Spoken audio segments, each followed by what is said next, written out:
Gilbert said this: "I received voicemails after LeBron tweeted that were some of the most vile, disgusting, racist messages. There's an element of racism that I didn't even realize existed in this country this much.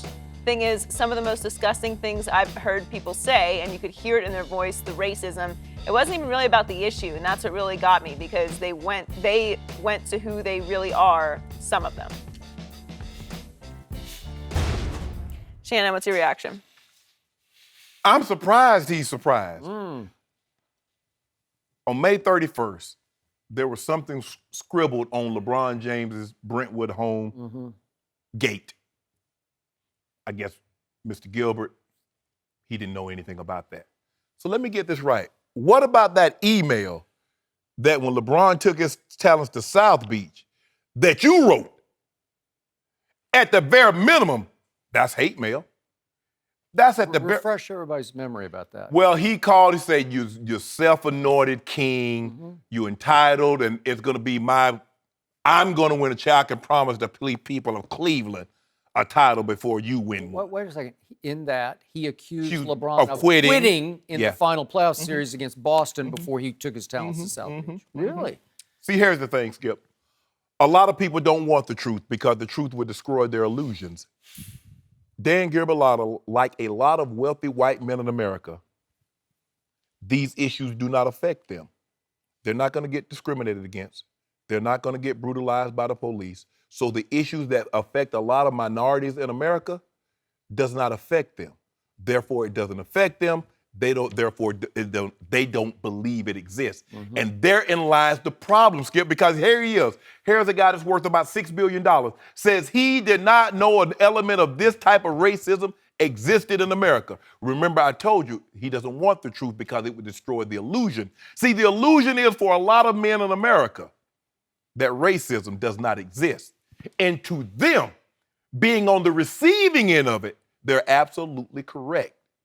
But in everyday society, we know that it does exist.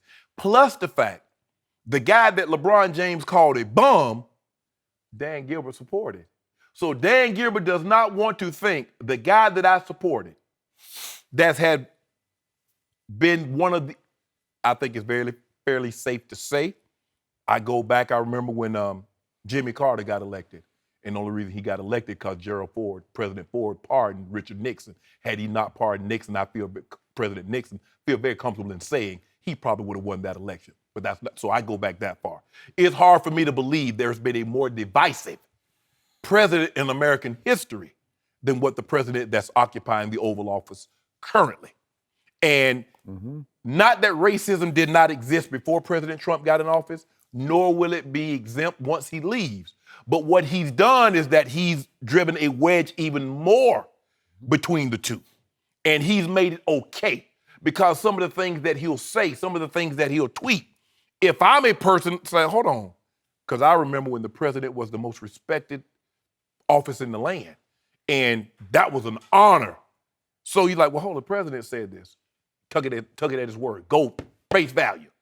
But with some of the things that this president will say, some of the things that he will tweet, well, if he says that, it's got to be okay with me because he's held to a higher standard. If he's held to the highest standard and it's okay for him, well, shoot, me?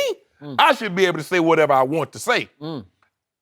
I disagree with LeBron. I would not have called him that. I would not have, because I still respect the office of the presidency. I don't have that much, and it's hard, Skip, and I said before, it's hard to respect a man who does not respect the office in which he holds. He has no respect for that office. He runs it just like he runs his day-to-day life, his day-to-day Trump organization. But for Dan Gilbert to be so disingenuous, to say, so let me get this, before I turn it over to you, Skip, so let me get this right. So when LeBron finally left, you didn't hear nothing. Ain't nobody say that uppity, you know what, all that money you paid him, Dan Gilbert, I told you that end was, and for you, Dan Gilbert, if you wrote that email and it got released publicly, I'd be a fool. As my grandma used to say, boy, you be a D-fool if I don't think you said words privately. Yep. So Dan Gilbert, stop. You need to stop playing. You and I both know there's an element of racism that exists. It's become more prevalent. The president that's occupying this office has made it okay. He's made it okay to be outwardly, openly, and blatantly. So don't do this, Dan. Don't insult my intelligence. Don't insult LeBron's intelligence. Just, hey, it happened. You wanted to share everybody. You should have shared some of those ones that came in when he left. But you didn't want to say that because guess what? You might have been co-signing. Yeah, you're right. Now uppity, you know what? Go ahead, Skip. I have so many problems with what Dan Gilbert said on CNBC's Squawk Box about, not about LeBron, but about racism, that we don't have enough show for me to tell you all the problems I have. The irony here, the hypocrisy here is suffocating until it's to the point for me of sickening. Because I'm going to remind everybody that Dan Gilbert was a supporter of Donald Trump's and gave $750,000 to the inauguration, not pre-election, but to the inauguration. And I want to point out that on June 28th, when the Chicago Cubs visited the White House, that one Dan Gilbert was on the scene at the White House, reportedly to discuss growth in Midwestern cities, recovery in Midwestern cities, but Donald Trump called Dan Gilbert his friend that day as the Cubs were being celebrated and yelled for, "Where's Dan Gilbert? Get Dan Gilbert in here." Yeah. And then he put Joe Madden, the Cubs manager, up to asking, he said, "Ask Dan how he's getting along with LeBron right now." Let me make sure I got that right.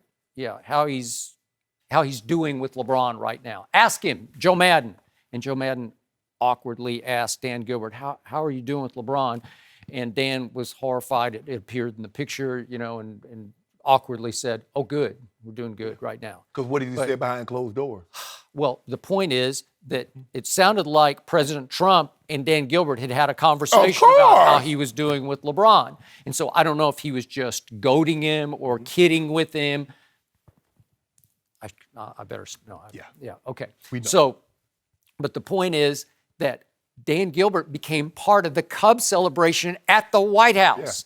Yeah. And then he dares to try to align himself with LeBron against racism. And here's the other part of the story that does not pass muster to me. In all my years of covering sports, and I did not do any homework on this, so maybe they do have one, but I've never heard of an owner having a public voicemail that anybody can call and leave messages on. I've never heard of it. Maybe Dan Gilbert does have one or the Cavs have one, but really he checks it himself? Do you realize?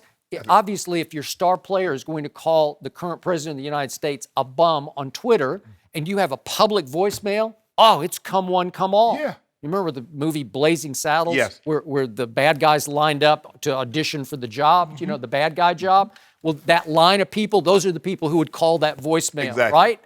And they're going to leave vile, racist messages because it's like it's an open invitation to anybody to leave one. It's worse than Twitter, right? Of course. Okay, so I'm just not buying it. And then for him to be so, to use your word, disingenuous, so blatantly naive, he knows exactly what's going on out there. But then it's like, I'm aligning myself with my man LeBron. We're in this together. We're fighting racism together. That's how it comes across to me. No, we're not. Baloney. Thanks for watching. Subscribe here to get the latest from the show. Be sure to check out more of the best clips from Undisputed, or go watch a few segments from the newest show on FS1, First Things First, with Chris Carter and Nick Wright.